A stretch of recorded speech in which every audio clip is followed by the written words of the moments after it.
Hello friends, welcome to this educational platform. आप सभी का आपके अपने इस यूट्यूब चैनल पर स्वागत है।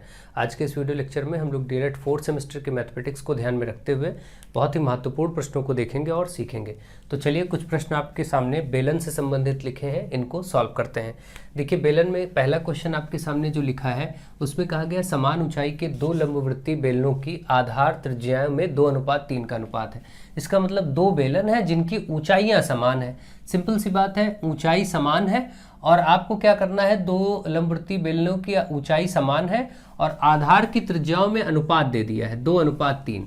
इसका मतलब अगर पहले की आधार की त्रिज्या R1 और दूसरे की R2 हम कहें तो दोनों का जो अनुपात है वो 2/3 कह सकते हैं। भाई जो R1 R2 ये अनुपात दिया था, अनुपात को बटे में हम कहते ही हैं, तो R1 R2 आपका 2:3 था। मान लेते दोनों की त्रिज्या, दो बेलन है, दोनों की त्रिज्याओं का अनुपात 2:3 दिया था। इसको हम बटे में ऐसे लिख सकते हैं। ठीक है, ये बात आप ऐसे लिख सकते हैं, कोई दिक्कत नहीं। ये हो गया। अब आपको बेलनों का आयतन, दोनों बेलन के आयतन का अनुपात बताना। मान लेते पहले का आयतन V1 दूसरे का V2, तो हिंदी में भी ऐसे लिख सकते हैं, पहले बेलन का आयतन बटे दूसरे बेलन का आयतन, कोई दिक्कत नहीं। मैं V1 बटे V2 लिख देता हूँ। बेलन का आयतन होता है πr²h, πr²h बेलन का आयतन होता है, जिसमें कि पहला बेलन है तो हम यहाँ R1 और H1 कर देते हैं। दूसरा बेलन है तो πr²h2, भाई होता तो πr²h ही है, लेकिन R2H2 कर देते हैं, R1 H1 कर देते हैं, बस। अब इसका अनुपात ये होगा, तो देखिए जहां पर पाई और पाई कट ही जाएगा अनुपात निकालते समय। और आप देख रहे हैं कि क्योंकि बोला गया है त्रिज्याओं का अनुपात आपके सामने दिख ही रहा है, ऊंचाइयां समान है, बोल दिया गया था ऊंचाई समान है तो इसका मतलब H1 बराबर H2, ये दोनों बराबर है तो कट जाएगा ऊपर से। ठीक है भाई, जो चीज बराबर है ऊपर भी वही नीचे भी उसको काट दीजिए। बचा केवल आपके पास R1² बटे R2²। तो इसी को आप ऐसे भी लिख सकते हैं भाई, V1 बटे V2 बराबर, दोनों पर स्क्वायर है तो आप ऐसे कह सकते हैं R1 बटे R2 और इस पर होल स्क्वायर कर दीजिए, दोनों पर है ना। और R1 बटे R2 का मान देखिए 2/3 यहाँ पर था, तो आप यहाँ रखेंगे 2/3 और वर्ग लगाइए, वर्ग लगा दीजिए, बाहर जो वर्ग लगा है तो 2 का वर्ग करेंगे 4 और 3 का वर्ग करेंगे 9। इसका मतलब फाइनली 4:9 उत्तर आ गया आयतन में। आयतन में अनुपात जो आया वो 4:9 आ गया। इस प्रश्न का आपको समझ में आ गया होगा कैसे करना है ऐसे प्रश्नों को। आई होप आप अच्छे से इसको समझ रहे होंगे। ठीक है, चलिए आगे बढ़ते हैं और फटाफट दूसरा क्वेश्चन करिए। देखिए, ये क्वेश्चंस बहुत इंपॉर्टेंट होते हैं, ऐसे क्वेश्चन अक्सर बच्चे पूछ रहे हैं, तो मैंने कहा लाओ इनको शामिल किया जाए।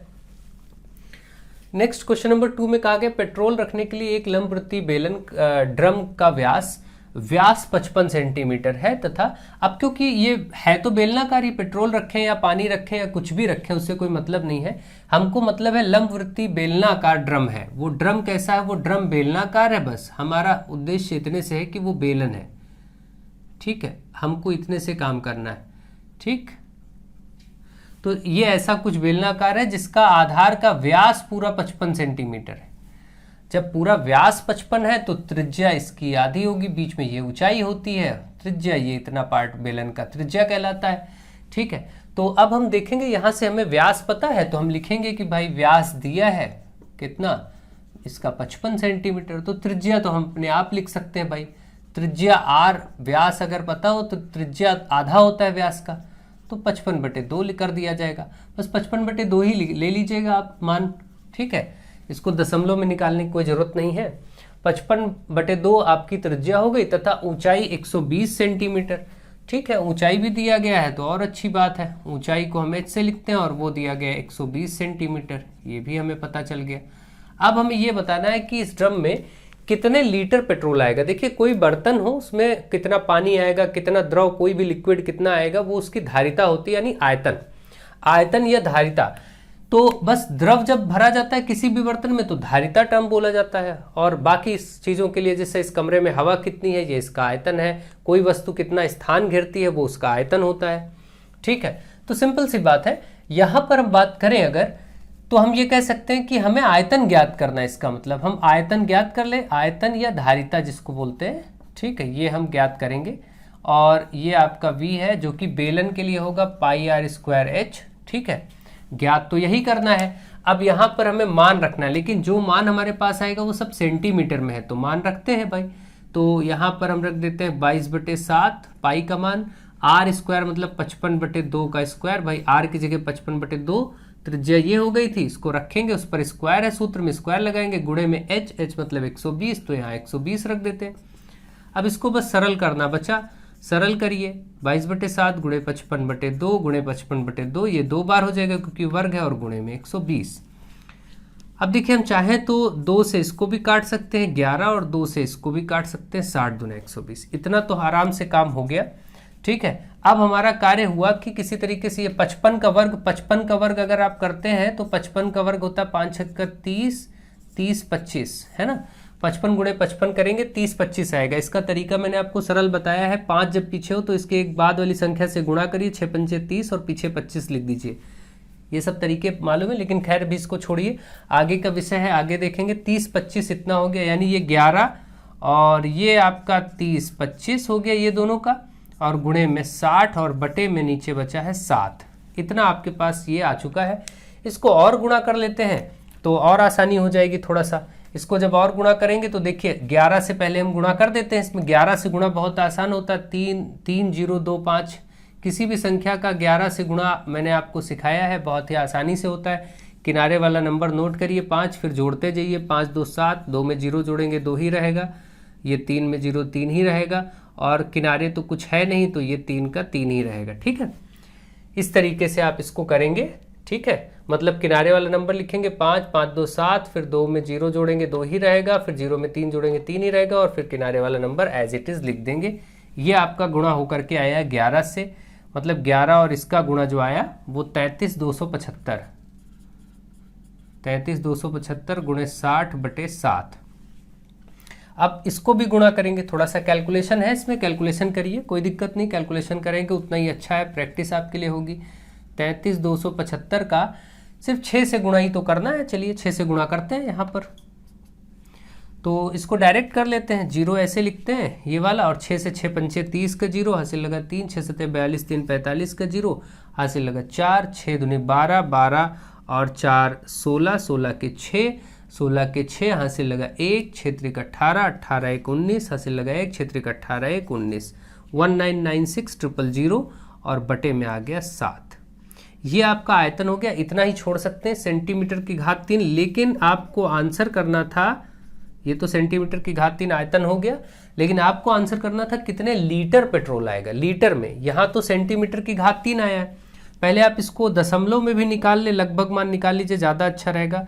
तो 7 से इसको अगर हम करेंगे तो ये हो जाएगा, देखिए यहाँ पर होगा 7 दूनी 14, 7 दूनी 14, 5 बचा 59 हो जाएगा, 59, तो 7 और 8 56, 56 के बाद 3 बचेगा 36, तो यहाँ 36 मतलब 7 और 25 35, 35 से 1 बचेगा 10, 7 1 कम 7, 3 बचेगा 30, 7 चौके 28, 2 बचेगा 20, 20 मतलब 7 दूनी 14, फिर 6 बचेगा दशमलव लग के तो वो हो जाएगा 60, और 7 और 8 56, फिर 4 बचेगा तो 7 और 25 35, इस तरीके से आपका आएगा। तो लगभग इतना मान ये आपका आया।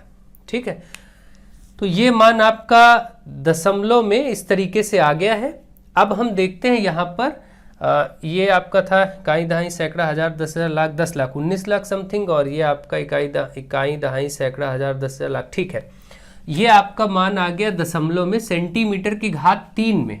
ये किस में आया है? सेंटीमीटर की घात 3 में।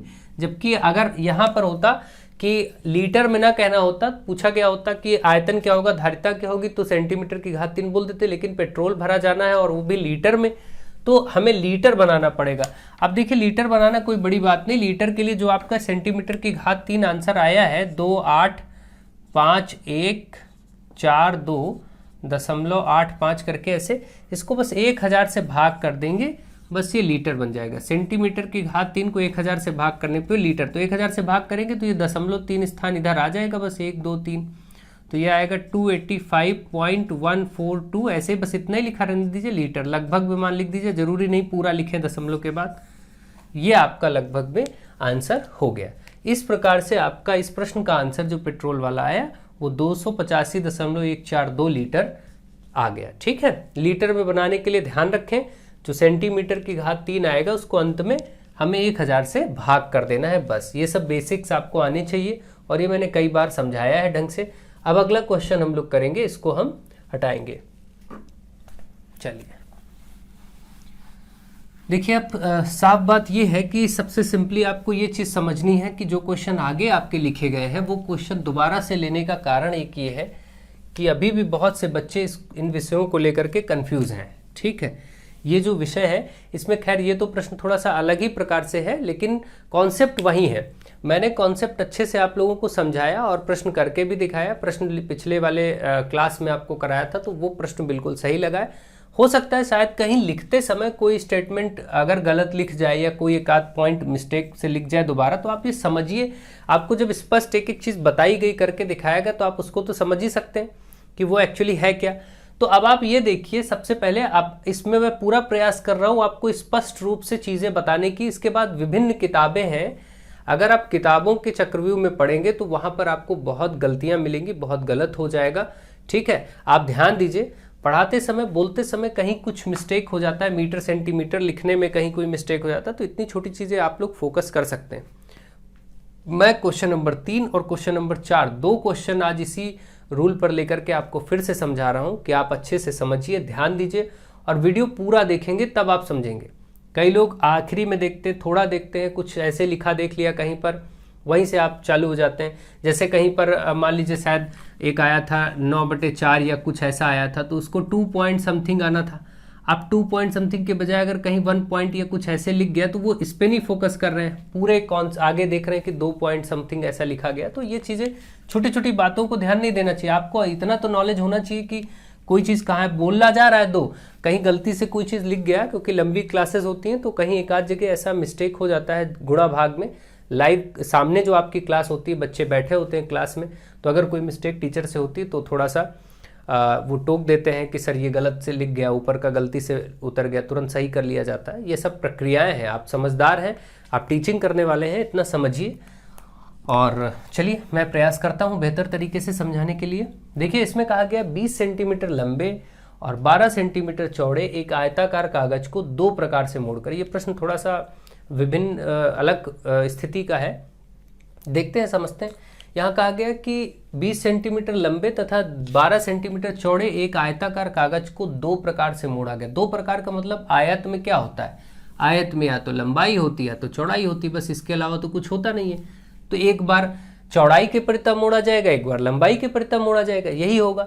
तो हम इसमें लिखते हैं कि 2 प्रकार से मोड़ा गया और फिर बेलन बनाए जाते हैं और बने बेलनों के आयतनों का अंतर बताना है। ठीक है, तो पहले हम दोनों प्रकार से मोड़ के आयतन निकाल लेते हैं। एक प्रकार से मोड़ेंगे चौड़ाई के परिता। अब आप ध्यान से सुनिएगा बिल्कुल कि जब किसी के परिता मोड़ेंगे तो क्या होगा। जैसे मैं लिखता हूं इसी क्वेश्चन को कि ये क्वेश्चन नंबर 3 है, चौड़ाई के परिता मोड़ने पर पहले उस कागज को आयताकार हम चौड़ाई के परिता मोड़ते हैं। अब मोड़ने पर क्या क्या खास बातें होंगी, देखिए मोड़ने पर जब आप चौड़ाई के परिता मोड़ेंगे तो आप देखेंगे जिसके भी परिता मोड़ा जा रहा है, जिसके भी परिता मोड़ा जा रहा है वही भुजा ऊंचाई बन जाती है। हमेशा याद रखिएगा, घुमाने वाले में भी यही कॉन्सेप्ट है, जिस भुजा के परिता घुमाया जाता है वही भुजा ऊंचाई बन जाती है बेलन की, और घुमाने वाले में दूसरी भुजा त्रिज्या बनती थी। यहां पर क्या है, वर्ड यहां पर जब आता है कि मोड़ा जाता है, ठीक है, मोड़कर, यहां देखिए वर्ड आया साफ साफ मोड़कर, और यहां भी वर्ड आपका देखिए लिखा है मोड़कर, दोनों प्रश्नों में। तो मोड़कर जब मोड़ा जाता है कोई भी कागज तो एक तो ऊंचाई बनता है और एक उसमें से परिधि बनता है वृत्त का। ठीक है, मोड़ने वाले में परिधि और ऊंचाई, घुमाने वाले में ऊंचाई और त्रिज्या। ये 2 बातें मैंने आपको समझाई। मैं आज स्पष्ट रूप से लिख दे रहा हूं कि देखिए चौड़ाई के परिता, अब आज की क्लास ये आप देखने के बाद आप पीछे कहीं और क्लासेस मत ढूंढिए, मत देखिए कहाँ क्या बताया गया, कहाँ क्या नहीं बताया गया। जिनको विश्वास है वो अच्छे से इसको देख के समझ के आज से इसी कॉन्सेप्ट पर चलेंगे। कहीं कोई मिस्टेक वाइज से अगर कुछ लिख जाता है तो आप खुद उसको समझते हैं। आज मैं प्रयास कर रहा हूं कि कोई भी मिस्टेक ना हो, आपको ढंग से एक एक चीज लिखाई जाए। देखिए इस कॉन्सेप्ट में आप फोकस करें कि जब चौड़ाई के परिता मोड़ रहे हैं तो जिसके परिता मोड़ रहे हैं वही ऊंचाई बनेगा। तो अब क्योंकि इसमें चौड़ाई और लंबाई क्या है 20 और 12, तो इसका मतलब 12 ही इसकी ऊंचाई बन जाएगी इस बेलन की। जिस पहले हम वही लिख देते हैं जो जिसके परिता मोड़ा गया वही ऊंचाई है, तो ये बन गया भैया 12 सेंटीमीटर। ठीक है, कोई दिक्कत नहीं। और दूसरी भुजा, क्योंकि मोड़ना जब वर्ड आता है मोड़ने वाले में, तो बाकी की जो दूसरी भुजा है वो परिधि बनता है, वृत्त की परिधि। वो क्या बनता है? वृत्त की परिधि। इतना याद रखें, परिधि, और परिधि होता है 2πr, यानी कि 2πr से लिख सकते हैं परिधि को। ये परिधि बन गया। और परिधि कितना होगा? दूसरा, जब एक 12 था दूसरा 20 था, ये 20 के बराबर हो गया। ठीक है, ये बात अब आपको बिल्कुल दिमाग में रखनी है। तो इस प्रकार से अब कोई दिक्कत नहीं, इसका आयतन बताना भी आसान है कि भाई अब आयतन बराबर πr² होता है। ठीक, सबसे पहले तो आप देखिए परिधि से ये होता है, यहाँ पर तो हम रखेंगे ही। पहले हम इसमें क्या करेंगे, इसको कैलकुलेट कर लेंगे, r निकालेंगे। हमारे पास त्रिज्या है नहीं, ऊंचाई तो ये है, तो 2πr का मान आप देख रहे हैं 2πr बराबर 20 है, तो r बराबर कितना होगा? 20 ये, और 2π बटे में ले आते हैं, 2π को इधर 2 से ये 20 काटेंगे, 10 ऊपर आएगा भाई 10 बटे पाई। त्रिज्या हम 10 बटे पाई ले लेते हैं। पाई का मान अभी हम नहीं रखते हैं, कोई दिक्कत नहीं, पाई का मान रखना भी कोई ज़रूरी नहीं है। अब हम आयतन देखते हैं। ध्यान से देखिएगा, ऐसे कॉन्सेप्ट को थोड़ा सा टफ भी होते हैं, समझना भी होता है। आयतन बेलन का होता है πr²h। पाई ऐसे ही रहेगा, r आया है आपका 10 बटे पाई, 10 बटे पाई का वर्ग, स्क्वायर है इसलिए इस पर भी स्क्वायर, और h आपका 12 है तो 12 रख दीजिए। पाई गुणे 10 बटे पाई गुणे 10 बटे पाई गुणे 12, एक एक पाई तो कट गया। तो आप देखेंगे यहाँ से जो आयतन बना वो आपका 10 और ये 1200 बटे पाई बना। इसी में आप ऐसे ही रहने दीजिए, ध्यान रखिएगा। जब हमने चौड़ाई के परिता मोड़ा है तो हमारा जो आयतन है V1 मान लेते हैं, और इसको यहाँ नोट कर देते हैं क्योंकि जगह कम पड़ेगी, बड़ा प्रश्न है, मैं यहाँ नोट कर दिया हूँ 1200 बटे पाई आया है। ठीक है, ध्यान रखिए, पहली स्थिति में V1 आयतन मान करके हम आयतन निकाले हैं तो 1200 बटे पाई आया। यहाँ पर बिल्कुल कंफ्यूज ना हो, मैं फिर से रिपीट कर दे रहा हूँ, जिस भुजा के परिता मोड़ा जाएगा वही ऊंचाई बन जाएगा। ठीक, दूसरी भुजा परिधि बन जाती वृत्त की। सिंपल बात है, अब मत भूलिएगा। और जिसको अब इसके बाद इधर उधर तलाश करना, खोज करना, जिसको जो गलत लगता हो वो अपना अलग देखता रहे, कोई इशू नहीं है, कोई दिक्कत नहीं है, भटकते रहिए, कोई प्रॉब्लम की बात नहीं है। ठीक है, मैं पूरा प्रयास कर रहा हूँ सरलतम रूप में आपके सामने इन चीज़ों को प्रकट करने के लिए। ठीक है, अब की बार फिर से, अब की बार क्या होगा इसमें, अगली बार अब हम लिखते हैं यहाँ पर लंबाई के परिता मोड़ने पर। ये वाला पार्ट हो गया, अब हम लिखते हैं लंबाई के परिता मोड़ने पर। परिता मोड़ने पर इससे क्या होगा, जब आप लंबाई के परिता मोड़ेंगे तो जो भुजा है लंबाई वही ऊंचाई हो जाएगा। सिंपल सी बात, मैंने बताया जिसके परिता मोड़ा जाएगा वही ऊंचाई हो गया। तो पहले तो लंबाई ही ऊंचाई हो गया, और इसकी लंबाई थी ये 20, तो इसको 20 रख देंगे। अब की बार क्या होगा कि परिधि कौन बनेगा, परिधि दूसरी वाली भुजा बनेगी, परिधि बराबर 12 बनेगा। ये क्योंकि ऊंचाई हो गया लंबाई, तो ये वाला आपकी ये परिधि बन जाएगा। ध्यान रखिए, इसीलिए एक एक चीज नोट कर रहा हूं कि कंफ्यूज ना हो। लंबाई के परिता मोड़ने पर तो लंबाई ही ऊंचाई बन गई, दूसरी भुजा परिधि बन गई। ठीक है, यहां से इस वाले परिधि वाले कॉन्सेप्ट से परिधि की जगह फॉर्मूला रखिए 2πr, क्योंकि वृत्त की परिधि का फॉर्मूला होता है 2πr, और इधर ये 12 है, यहां से r निकालिए तो 12 बटे ये 2π गुणे में है, इधर बटे में हो जाएगा 2π, 2 से ये 12 कटेगा, 2 छंग 12, तो 6 बटे पाई। इस बार त्रिज्या देखिए 6 बटे पाई आई। अब हम इसका आयतन भी बता लेंगे। इस प्रकार जो बेलन बना है उसका आयतन हम V2 बोल देते हैं, और फॉर्मूला तो πr² ही रहेगा। ठीक है, तो पाई का ऐसे रखिए, r आपका 6 बटे पाई और इस पर है स्क्वायर, है ना, और h आपका क्या है, ऊंचाई। ऊंचाई आपकी देखिए 20 थी तो यहाँ 20 रख देंगे। तो अब आप V2 देखिए यहाँ से फाइंड करिए, पाई गुणे 6 बटे पाई पर वर्ग है तो इसको 2 बार ऐसे लिख देते हैं 6 बटे पाई, पाई से पाई कटेगा। यहाँ से देखिए 6 36 दूना 72 720 बटा पाई। इस बार आपका मान देखिए भाई 6 36 दूना 72 और 1 0, तो 720 बटा पाई इस बार आयतन है। हमने पाई का मान अभी नहीं रखा, अंतिम स्थिति में पाई का मान ऐसे प्रश्नों में रखें ज़्यादा अच्छा है, और रखें तो रखें, नहीं कोई बात नहीं, रखने की कोई जरूरत नहीं, अभी देखेंगे। ठीक है, अभी मैं आपको समझा रहा हूँ, ध्यान रखिए। फाइनली आपने देखा कि दोबारा दूसरी स्थिति में जब मोड़ा गया है तो V2 दूसरी स्थिति में मोड़ने पर 720 बटा पाई आया है। ठीक है, ये आपके पास दोनों प्रकार में आयतन आ चुके हैं। अब मैं इस जगह को फिर साफ करता हूं। अब आपको जो कहा गया था, अगर केवल ये पूछा ही जाता आयतन तो ये तो आंसर हो गए थे। कई बार प्रश्न केवल यहीं तक होता है कि मोड़ने पर उनका आयतन बताइए, बस यहीं खत्म हो जाता है। लेकिन ये प्रश्न थोड़ा और लंबा था, मैंने इसको जानबूझ के उठाया कि अगर बड़े से बड़ा भी प्रश्न बने ऐसे कॉन्सेप्ट पे तो आप कर सकें। ठीक है, वैसे बस इतने से ज़्यादा पूछा ही नहीं जाता। तो अब हम आगे बात आते, दोनों का हमने दोनों तरीकों से मोड़ा है और मोड़ने के बाद दोनों आयतन लिखे हैं। अब इन आयतनों का क्या बोला गया था, अंतर बताइए। अंतर मतलब माइनस करिए। कभी अनुपात भी पूछ सकता था, अनुपात पूछता तो बटे कर देते। ठीक है, अब अंतर बताना है, थोड़ा कार्य और बढ़ गया। अंतर बताएंगे तो देखिए 1200 बटे पाई 1 है, माइनस कर देंगे 720 बटे पाई 1 है। बस इसका अंतर यही आ जाएगा आयतनों का। अब देखिए 1200 में से 720 आपको घटाना है। ठीक है, 1200 में से 720 घटाना, 1200 में से अगर हम 700 घटाते तो कितना आता 500, लेकिन 20 और घटाना है तो 480 बटे पाई। ठीक है, 480 और 720, देखिए 480 में 20 जोड़ेंगे 500। ठीक है, 480 बटा पाई, यही आंसर हो गया उत्तर।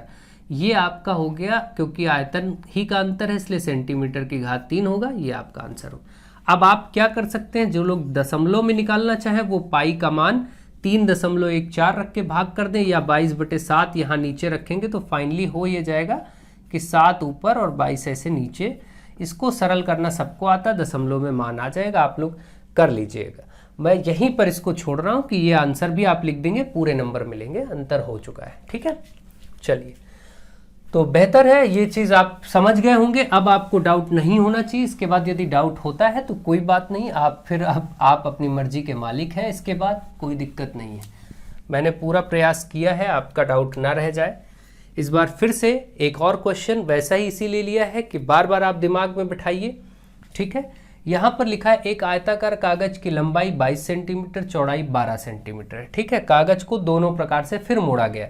तो इसमें फिर से वही मैं फटाफट लिखता हूँ, क्वेश्चन नंबर 4 है। फिर से वैसा ही काम करते हैं कि चौड़ाई के परितः मोड़ने पर वर्ड याद रहे, मोड़ने पर जब आएगा तो ये सब चीज़ें ध्यान रखनी। घुमाना और मोड़ना अलग अलग बातें, मैं समझा चुका हूँ आपको। ठीक है, तो अब चौड़ाई के परितः मोड़ेंगे, तुरंत चौड़ाई ही उसकी ऊंचाई बन जाएगा। पहला तो काम वही कर लीजिए कि भूलना हो ही ना, कंफ्यूजन हो ही ना। चौड़ाई के परितः मोड़ा गया, चौड़ाई ही ऊंचाई बन जाएगी सीधे। चौड़ाई यहाँ भी 12 दिया था, 12 ही ले लेते हैं। चलिए 12 सेंटीमीटर। और दूसरी अन्य भुजा जो है वो परिधि, वृत्त की परिधि बन जाती है मोड़ने वाले केस में। तो दूसरी भुजा यहाँ से है 22 सेंटीमीटर, है ना। तो अब बस आपको परिधि से पहले त्रिज्या निकालना। परिधि का मान रखिए 2πr, क्योंकि वृत्त की परिधि होता है 2πr, और बराबर इधर 22 था। r आपको बताना है तो 22 तो ये है ही, ये 2πr बताने के लिए 2π को इधर बटे में लाना पड़ेगा, इधर गुणे में, इधर बटे में। ये कट के 11 ऊपर से 2 से 11 दूना 22 हो जाएगा, 11 बटे पाई। ये आपका त्रिज्या आया। त्रिज्या आ चुका है, अब आप आयतन इसका आराम से बता लेंगे, कोई इशू नहीं। आयतन पहली स्थिति में मोड़ने पर आयतन क्या है, पाई आर स्क्वायर है। सूत्र तो वही रहेगा, बस मान रखना है, पाई गुणे आर स्क्वायर। आर मतलब 11 बटे पाई आया है आर का मान, इसका स्क्वायर गुणे एच का मान आपका क्या था 12। पाई गुणे 11 बटे पाई गुणे 11 बटे पाई गुणे 12। पाई से पाई कटा, V1 बराबर आप देख रहे हैं यहाँ पर क्या आएगा, 11 से गुणा करेंगे, 11 गुणे 11 121 और गुणे 12 बटे का पाई। 121 में 12 से गुणा कर दीजिए, 2 एकम 2, 2 दूनी 4, 2 एकम 2, ये आ गया 2 4 1 5, 2 2 4, 1452। ठीक है, 1452 बटे पाई। ये आपका आया 1452 बटे पाई, सेंटीमीटर की घात 3। पहली स्थिति में आयतन आ चुका है। यहाँ भी आयतनों का अंतर ही ज्ञात करना था, पहली स्थिति में आ चुका है। अब दूसरी स्थिति का कार्य किया जाएगा। ठीक है, ये हो चुका है, एक बार चेक कर लीजिए कहीं कोई मिस्टेक ना हो। पाई आर स्क्वायर एच, ठीक है, पाई गुणे दिस, पाई से पाई कटा, ठीक है, कोई शक नहीं, बिल्कुल सही है, कोई दिक्कत की बात नहीं। चलिए अब फिर से अब हम वही कार्य करेंगे, एक स्थिति में हमने कार्य कर लिया है, अब हम लिखेंगे लंबाई के परिता मोड़ने पर, लंबाई के परितः मोड़ने पर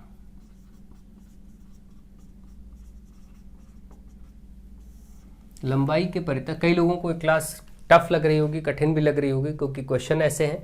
मैं करवा इसलिए रहा हूँ कि आप लोग चाहे जैसे भी क्वेश्चन आए आप कर सकें। इसके बाद थोड़े से इजी और आसान प्रकृति के भी प्रश्न लेंगे या देखेंगे, जैसा भी होगा। तो अब देखिए यहाँ पर लंबाई के परिता मोड़ने पर, लंबाई के परिता मोड़ा गया, जिसके परिता मोड़ा गया उसी को तुरंत ऊंचाई बना लीजिए। लंबाई के परिता मोड़ा गया, लंबाई ही ऊंचाई हो गई। तो यहाँ से लंबाई थी 22, इस बार इसको 22 को मानेंगे, 22 सेंटीमीटर, ठीक है। और दूसरी भुजा परिधि हो जाएगी, दूसरी यानी कि चौड़ाई, तो वो परिधि बन जाता है। तो परिधि बराबर कितना होगा 12, तो परिधि यानी 2 पाई आर, परिधि का मान रखेंगे 12, यहाँ से आर फिर निकालिए हर बार की तरह 12/2 पाई, 2 से काटिए 2 छंग 12, 6/पाई, ये हो गया, आर मिल गया। अब आयतन, दूसरी स्थिति में आयतन निकालेंगे बेलन का, वो होता है पाई आर स्क्वायर एच। यहाँ से जब हम मान रखेंगे तो पाई ऐसे ही रहेगा, गुणे आर तो 6/पाई और उस पर स्क्वायर है, देखिए तो स्क्वायर करेंगे, गुणे एच, एच इस बार 22 रखा जाएगा, 22 रख दीजिए, ठीक है। पाई गुणे आर मतलब 6/पाई गुणे 6/पाई गुणे 22, पाई से पाई कटा, 6 और 6 36, 36 गुणे 22, 36 गुणे 22 करेंगे, 36 दूना 72 है ना, और 36 दूना 72, 2 9 और 7 है ना। तो आपका 36 और 22 का गुणा आया 792, 792/पाई। ये यहाँ से अब की बार आयतन दूसरी स्थिति में, दोनों आयतन आ चुके। ये वाला आयतन आया आपका 792/पाई, ठीक, दोनों आयतन आ चुके हैं। अब हम क्या करेंगे, उनका अंतर बताना था, मैं हटा रहा हूँ, अब अंतर मतलब माइनस कर दीजिए फटाफट आंसर। अब आपको आई होप दिक्कत नहीं होनी चाहिए कि ये कैसे आया। अब दोनों आयतनों का अंतर, क्योंकि जो दोनों आयतन आए हैं उनका हमें बताना था अंतर। तो अंतर देखिए 1452/पाई माइनस 792/पाई, जो कि आप माइनस करेंगे। फाइनली आप माइनस कर लीजिए, यहाँ से देखिए 1452, 792 माइनस करते, 2 में से 2 गया 0, 15 में से 9 गया 6, 15 में से 9 गया 6, 13 में से 7 गया 6, तो आप देख रहे हैं 660/पाई आपका आंसर हो गया। यही आप छोड़ दीजिए सेंटीमीटर की घात 3 लिख करके। यदि आप में से कोई भी मान रखना चाहता है तो कोई दिक्कत नहीं है, पाई का मान नीचे ऐसे 22/7 रखिएगा, फिर 660 के साथ 7 ऊपर चला जाएगा, 22 नीचे, 22 एक कम 22, 3 66, तो आप देखेंगे 30 गुणे 7 मतलब फाइनली 7 × 21, 210 सेंटीमीटर की घात 3 आप आंसर बोल सकते हैं, ये भी कोई दिक्कत की बात नहीं, ठीक है भाई। 22 3 66 होता है, ठीक है। तो 210 सेंटीमीटर की घात 3 इसका आंसर आ जाएगा, अगर आप मान रखते हैं तो, नहीं तो यहां भी छोड़ सकते हैं। ये आपके प्रश्न हो गए। अब मोड़ने वाले प्रश्न हम नहीं करेंगे, इसके बाद आपके लिए पर्याप्त है। इतने से ज़्यादा आप, मुझे नहीं लगता कि इस कॉन्सेप्ट को समझाने की अब आवश्यकता बार बार लगेगी, ठीक है। चलिए आगे बढ़ते हैं और कुछ प्रश्नों को करते हैं। अब आपके सामने कुछ और क्वेश्चंस लिखे हैं, इनको सॉल्व करेंगे और देखेंगे। देखिए इसमें क्या बोला गया है, क्वेश्चन नंबर 1 आपके सामने, समान आधार वाले 2 लंबवृत्तीय बेलनों की ऊंचाइयां 2:5 के, मतलब 2 बेलन है जिनका आधार समान है। देखिए बेलन का आधार अगर समान हुआ तो इसका मतलब जाहिर सी बात हुई कि ये वाला सेक्शन अगर ये और ये बराबर हो गया तो इसका मतलब इनकी त्रिज्याएं बराबर होंगी, मतलब इसका R1 R2 जो दोनों की त्रिज्याएं हैं वो बराबर हो जाएंगी। भाई पूरा व्यास अगर बराबर तो व्यास बराबर तो आधा इसका त्रिज्या भी बराबर। भाई अगर ये भी 10 ये भी 10 तो आधा आधा ये भी 5 ये भी 5, इसमें कोई बड़ी बात नहीं। यानी कि इससे हम ये समझ सकते हैं कि आधार समान है, तो हम इससे ये बात समझ सकते हैं कि उनकी त्रिज्याएं भी समान है, इसमें कोई डाउट नहीं है। इसका मतलब एक स्टेटमेंट आप लिख लीजिए कि दोनों की त्रिज्याएं बराबर होंगी, ये अपने समझने के लिए माइंड में रखेंगे। अब आगे कहा गया है कि लंबवृत्तीय बेलनों की ऊंचाइयों का अनुपात दे दिया गया। ऊंचाइयों का अनुपात मतलब एक h1/h2, दोनों की ऊंचाइयों को बटे में लिखें तो 2/5, अनुपात को बटे में लिख ही सकते हैं।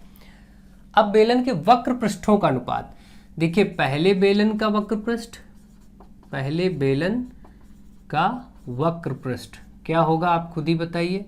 तो पहले बेलन का वक्र पृष्ठ आएगा आपका 2 पाई आर एच, ये होता है तो हम R1 H1 कर देंगे, ठीक है, ये हो गया। और अनुपात बताना इसलिए बटे लगाएंगे और यहां लिखेंगे अब दूसरे बेलन का वक्र पृष्ठ, और वो बटे में इधर 2 पाई R2 और H हो जाएगा H2, है ना। बस R1 H1 R2 H2 लिख देना। इसका सूत्र ही होता वक्र पृष्ठ का बेलन के 2 पाई RH, बस R1 H1 यहां कर दिया, R2 H2 यहां कर दिया। अब अनुपात निकालना था तो 2 पाई से 2 पाई कट ही जाएगा, ऊपर नीचे बराबर है। अब इसमें एक चीज और देखिए, त्रिज्याएं समान थी बोला गया था। अब क्योंकि R1 R2 दोनों बराबर है तो इनको भी काट देंगे, ऊपर भी बराबर नीचे भी बराबर। वो लिखा भले R1 R2 लेकिन जब बराबर बोला गया है कि समान आधार है तो त्रिज्याएं बराबर है, काट दीजिए। बचा केवल H1 बटे H2 इधर, और ये आपका पहले बेलन का वक्र पृष्ठ और दूसरे बेलन का वक्र पृष्ठ का अनुपात अब निकल आया। H1 बटे H2 आपका था 2/5, यही आपका आंसर हो गया। मतलब वक्र पृष्ठों का अनुपात भी 2:5 ही आ गया, जो ऊंचाई का था वही इसका आंसर आ गया, ठीक है। तो आप देख रहे हैं कि दोनों बेलनों के वक्र पृष्ठों का अनुपात 2:5 ही आ गया यहाँ पर, ठीक है। कोई दिक्कत नहीं, आप इसको समझ गए होंगे कि कैसे ये प्रश्न लगा है, इसमें क्या क्या बातें ध्यान दी जाती हैं बस। नेक्स्ट, एक ठोस बेलन की त्रिज्या एवं ऊंचाई क्रमशः 4 सेंटीमीटर, मतलब त्रिज्या दिया है, नोट करते हैं, त्रिज्या जिसको हम R से लिखते हैं ये 4 सेंटीमीटर, और ऊंचाई आपको दिया गया है, ऊंचाई जिसको हम H से लिखते हैं वो है 10 सेंटीमीटर। तो यहाँ पर स्पष्ट रूप से कह दिया गया कि ठोस बेलन की त्रिज्या और ऊंचाई 4 और 10 है। तो संपूर्ण पृष्ठ बताइए, बेलन का संपूर्ण पृष्ठ, या संपूर्ण पृष्ठ कहें या संपूर्ण पृष्ठ का क्षेत्रफल कहें, एक ही बात है। वो होता है सूत्र 2 पाई R और ब्रैकेट में H प्लस R। बस ये सूत्र जिसको याद है केवल मान ही रखना बचा, और कुछ बचा ही नहीं।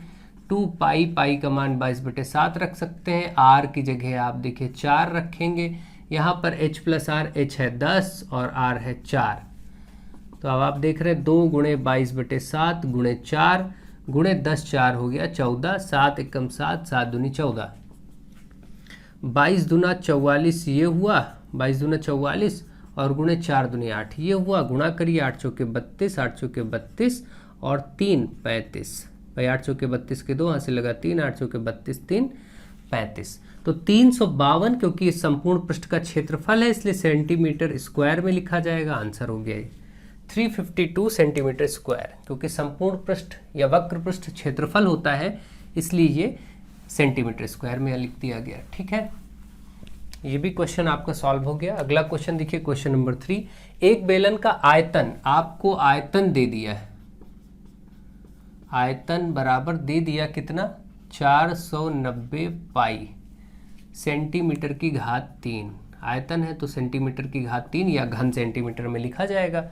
ऊंचाई भी दिया गया है, आपको बोला गया है ऊंचाई H 10 सेंटीमीटर। इसका संपूर्ण पृष्ठ ज्ञात करना है, यहां भी संपूर्ण पृष्ठ ज्ञात करना है। तो पहले संपूर्ण पृष्ठ के लिए 2 पाई R H प्लस R, 2 पाई R H plus R formula होता है, उसमें R यानी त्रिज्या यहाँ हमारे पास नहीं है, ऊंचाई है। तो जो ये आपका आयतन दिया पहले इसी का प्रयोग करेंगे और इससे हम त्रिज्या निकालेंगे। तो पहले हम आयतन का ही सूत्र लगाएंगे, क्योंकि हमें आयतन दिया है 490 पाई, और आयतन का सूत्र यहाँ रख देंगे। आयतन की जगह सूत्र क्या होता है आयतन का, पाई R स्क्वायर H, है ना, यही होता है, इसकी जगह रख दिया और इधर 490 पाई दिया ही था। पाई से पाई कट जाएगा, या ऐसा कर सकते हैं, हमें त्रिज्या बताना है, त्रिज्या को रोकते हैं और इधर 490 पाई है ही, इसके नीचे ये पाई और H दोनों गुणे में है तो उधर बटे में आ जाएगा। पाई और H को इधर लेके चले आए, पाई को भी उधर ले गए, H को भी नीचे बटे में ले आए, पाई से पाई कटा और H का देखिए 490 ये था ही, और H आपका मान था 10, यहाँ 10 रखेंगे तो 10 0 से 0 कट जाएगा, 49। आप देख रहे हैं R का वर्ग आया 49, तो R आएगा √49, क्योंकि वर्गमूल हो जाएगा। और इस प्रकार से आप देखेंगे R का मान जो है वो 7 सेंटीमीटर आ गया, 49 का वर्गमूल 7 होगा। अब R मिल गया, अब तो कोई दिक्कत नहीं, अब आराम से आपको त्रिज्या मिल चुकी है 7 सेंटीमीटर, ऊंचाई आपके पास था ही और त्रिज्या 7 सेंटीमीटर मिल गया है। अब कुछ नहीं करना, केवल सॉल्व करना है। मैं इसको हटा रहा हूँ। अब देखिए मान जो बताना था वो बता सकते हैं। बताना क्या था? संपूर्ण पृष्ठ। तो संपूर्ण पृष्ठ का सूत्र लगाइए बेलन का। संपूर्ण पृष्ठ, बेलन का संपूर्ण पृष्ठ का क्षेत्रफल कहिए या केवल संपूर्ण पृष्ठ कहिए, कोई दिक्कत नहीं। 2 pi R H plus R. 2 pi R, pi का मान अब रख देते हैं, कोई दिक्कत नहीं। 2 पाई का मान 22/7, आर आया है 7, एच प्लस आर मतलब 10 प्लस 7, 7 से ये 7 कट गया, 22 दूना 44 गुणे 10 7 17 आपके पास यहाँ आ चुका है। अब देखिए 17 को 44 से गुणा कर देंगे हम लोग। 4 7 28, 4 7 28 के 8 2, 4 1 कम 4 2 6, 17 चौके 68 और यहाँ पर 68 8 8 6 14 7, 748 सेंटीमीटर की घात 2 क्योंकि क्षेत्रफल है। ये आपका आंसर आ चुका है। इस प्रश्न का भी ऐसे प्रश्न पूछे जा सकते हैं, बहुत ही महत्वपूर्ण है। ध्यान दीजिए और इनको अभ्यास में लीजिए, प्रैक्टिस करिए। ये भी हो गया आपका क्वेश्चन। अगला क्वेश्चन देखते हैं। नेक्स्ट क्वेश्चन आपका है कि एक बेलन का वक्र पृष्ठ दिया है। बेलन का वक्र पृष्ठ दिया है कितना? 2514 सही 2/7 सेंटीमीटर स्क्वायर। इसको सिंपल फ्रैक्शन में बना लिया जाए। सही में तो हमें रखना नहीं है, तो इसको सरल भिन्न बनाते हैं। 7 से पहले इसका गुणा होगा और 2 जुड़ जाएगा।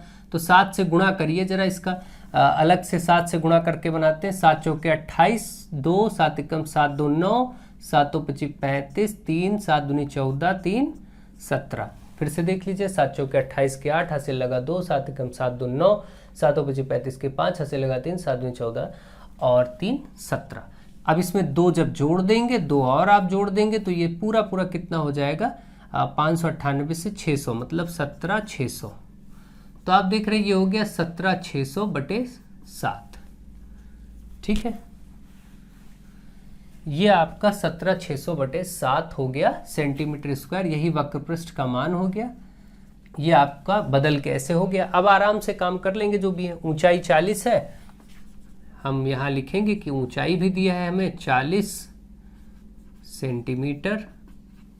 फिर कहा गया बेलन का आयतन बताओ। तो बताओ बेलन का आयतन का सूत्र क्या होता है? पाई आर स्क्वायर एच। पाई ये रहा और पाई का मान भी रख देते हैं, चलिए 22/7 गुणे आर स्क्वायर। आर आपका देखिए यहाँ पर है नहीं। अब हमारे पास वक्र पृष्ठ था, ये देखिए वक्र पृष्ठ जो कन्वर्ट था, यहाँ से प्रॉब्लम आ गई कि आर नहीं था। तो वही ठीक है, जो दिया यहाँ से हम आर निकाल लेंगे। अभी के लिए 1 मिनट इसको रोक लीजिए, ये आयतन वाला पार्ट अभी रोक लेते हैं। देखिए पहले हम क्या करते हैं, आर निकालते हैं। हमारे पास आर नहीं है तो हम वक्र पृष्ठ दिया है, वक्र पृष्ठ वाले सूत्र की ही सहायता लेंगे। वक्र पृष्ठ का क्षेत्रफल, जो चीज़ दिया होता है इसी की सहायता ली जाएगी और इसी से निकल आएगा। देखिए वक्र पृष्ठ का क्षेत्रफल बेलन का होता है 2 पाई आर एच। अब देखिए इसमें हमें वक्र पृष्ठ का क्षेत्रफल ये इधर मालूम है कितना? 17,600/7। यहाँ रख दिया वक्र पृष्ठ की जगह, यह चीज़ हमने निकाल ही ली थी। और इधर 2 पाई मतलब 22/7 गुणे आर गुणे एच हमारे पास था ही 40, तो यहाँ 40 रख दीजिए। अब देखिए कोई दिक्कत नहीं, इधर से डायरेक्ट हम काट सकते हैं 7 से 7, लेकिन आप क्या करिए अरेंजमेंट कर लीजिए ताकि आपको दिक्कत ना हो। देखिए 17,600 ये है ही, जो चीज़ ये बटे में है 7 गुणे में आ जाएगी और बाकी चीज़ें ये 2 और 22, 22 दूना 44 भाई उधर गुणा होकर के इधर बटे में आ जाएगा। और ये 40 भी गुणे में है, 40 भी इधर बटे में आ जाएगा। ये 22 दूना 44 भी गुणे में था, बटे में आ गया। ये चीज़ें आप जानते हैं अच्छे से। इसको बस केवल आपको सरल करना बचा बस। ठीक है भाई, सिंपल सी बात थी। अब यहाँ पर देखिए, यहाँ पर नीचे बटे 7 भी था, इसको हमने लिखा नहीं। इसके नीचे बटे 7 था, इसको भी लिख लेंगे। अब 7 से 7 कट गया। ठीक है, अब जो भी आपके सामने है सब कुछ रिजल्ट आप इसको देख लीजिए। 0 से 0 काट दीजिए। ठीक है, 4 से इसको काटिए तो 4 से भी काट सकते हैं, 11 से भी चेक कर लीजिए। 11 से देखिए कट रहा हो तो 11 चौके 44 ज़्यादा अच्छा है। 11 एकम 11, 6 छाछठ हाँ कट रहा है। 11 चौके 44, देखिए इसको हम काटते हैं 11 से। 11 एकम 11, 6 बचे, 11 छक्का 66 और 0। फिर ये देखिए 4 चौके 16, 16 से पूरा ये 10 बार में कट गया। आप देखिए r बराबर 10 आ गया। आप अपने हिसाब से आराम से काटिए, कोई दिक्कत नहीं है। यहाँ से आपको देखना है, r बराबर 10 सेंटीमीटर आ गया। ठीक है, r का मान तो मिल चुका है 10 सेंटीमीटर। अब कोई दिक्कत की बात नहीं है। अब आप आराम से कर पाएंगे। आर यहाँ नोट कर लेते हैं ताकि भूल ना हो। आर बराबर 10 आ चुका है इस प्रश्न के लिए। अब आयतन निकालना बहुत ही आसान है क्योंकि आपके पास ऊंचाई भी है, त्रिज्या भी है। अब तो आयतन आप बहुत आराम से निकाल देंगे। यहाँ पूछा गया था बेलन का आयतन, और बेलन का आयतन का सूत्र आप सभी जानते हैं, उसी को लगाएंगे। पाई आर स्क्वायर एच, पाई यानी 22/7 गुणे आर स्क्वायर मतलब 10 का स्क्वायर, एच मतलब 40। ठीक है, यहाँ से आप इसका पाई का मान रख करके सॉल्व कर देंगे। 22/7 गुणे 10⁻100 गुणे 40 कितना हो जाएगा आपका 22 गुणे, ये आपका हो गया 4000/7। बस इसी को सरल कर दीजिए। आंसर 3 0 आपके ये है ही। 4 से देखिए 4 दूनी 8, 4 दूनी 8 और बटे 7 इतना ही छोड़ दीजिए। या भाग करना बहुत आसान है, आप भाग कर सकते हैं, यहाँ पर भी छोड़ सकते हैं, कोई ऐसा इशू नहीं है। ठीक है, तो आप इसको समझिए और भाग करना चाहे तो कर सकते हैं। ऐसे 7 1 कम 7, 1 बचा 18 हो जाएगा, 7 दूनी 14, 4 बचेगा 40 हो जाएगा, तो 7 बची 35, फिर 5 बचेगा 50 होगा, 7 7 49, 1 बचेगा वो 10 होगा। इसी प्रकार से यहाँ 10 होगा तो 7 1 कम 7 0.3 बचेगा, 7 चौके 28, 2 बचेगा, 7 दूनी 14, ऐसे ही करके ये आ जाएगा। आप चेक कर लीजिएगा, ये गलत भी हो सकता है, करते समय ऐसे रैंडमली किया जा रहा है, लेकिन ये आपका बिल्कुल सही है। 88,000/7 सेंटी, क्योंकि ये आयतन था इसलिए आप यहाँ लिखेंगे सेंटीमीटर की घात 3। ठीक है, ये आपका प्रश्न बेलन का आयतन हो गया। आई होप आप इस प्रश्न को अच्छे से समझ गए होंगे कि यह कैसे किया जाना है। कोई दिक्कत की बात नहीं होगी, बहुत ही अच्छे से आप इसको समझ जाएंगे। नेक्स्ट क्वेश्चन है, इसको भी ध्यान से समझिए। 1 नंबर में ये पूछा जा सकता है या तो ऑब्जेक्टिव में या फिर अति लघु में। समकोण त्रिभुज को समकोण बनाने वाली दो भुजाओं के परिता, एक समकोण त्रिभुज अगर हो, आप ध्यान दीजिए, अगर मैं कहूं कि समकोण त्रिभुज को समकोण बनाने वाली भुजा, समकोण बनाने वाली भुजाएं कौन सी है? एक ये वाली और एक ये वाली, दो ही भुजाएं हैं। इनके परितः अगर घुमाया जाए, ठीक है, किसी एक के परितः घुमाया जाए तो क्या आकृति बनेगी? आप बताइए। अगर मैं इसको इसके परितः ऐसे घुमा दूं, इसको इधर इधर है, ये पूरा घुमा के इधर कर दिया जाए तो ये कुछ इधर ऐसे बन जाएगा घूम करके, आराम से आप देख रहे हैं। अगर मैं यहाँ से इसको घुमा दूं, घुमा सकूं तो ऐसे जाएगा और ये एक शंकु का निर्माण करता हुआ आपको दिखाई पड़ जाएगा। जब भी कोई समकोण त्रिभुज घुमाया जाएगा, चाहे इधर को या फिर इस तरफ को नीचे भी देखिए घुमाया जाएगा, अगर इस वाली भुजा के परितः इधर, तो भी ये शंकु का ही निर्माण करेगा। ठीक है, तो इस प्रकार से आप समझ पा रहे होंगे कि कोई भी समकोण त्रिभुज यदि समकोण बनाने वाली भुजाओं में किसी के परितः यानी लंब या आधार में से किसी के परितः घुमाया जाएगा तो समकोण त्रिभुज किस भुजा किस आकृति की रचना कर देगा? वो शंकु की रचना कर देगा। तो ध्यान रखें, इससे आपको घुमाने से क्या बनता? शंकु। आपको अभी आपने पढ़ा कि आयत या आयताकार कोई भी चीज को घुमाने से बेलन बनता है, आयत या आयताकार चीज को घुमाने से बेलन बनता है और इसको घुमाने से शंकु बनता है। ये प्रश्न 1-1 नंबर में पूछे जा सकते हैं। बहुत अच्छे से आप इनको समझ रहे होंगे ढंग से। इन प्रश्नों का अभ्यास करिए। ये प्रश्न थोड़ा सा, इसमें कई प्रश्न बीच में जटिल भी थे और कोई बात नहीं, कॉन्सेप्ट अगर क्लियर होता है तो कुछ भी जटिल नहीं होता, सब आसान होते हैं। ढंग से सीखिए। जिन लोगों ने पहले से बेसिक लेक्चर देखे हैं उनके लिए कोई दिक्कत नहीं होगी और आराम से वो लोग कर पाएंगे। ठीक है, तो कोई प्रॉब्लम की बात नहीं, आप अच्छे से सीखिए, समझिए, आगे बढ़िए, वीडियोस को शेयर करते रहिए, लगातार फ्रेंड्स को जोड़ते रहिए। So thank you to all of you.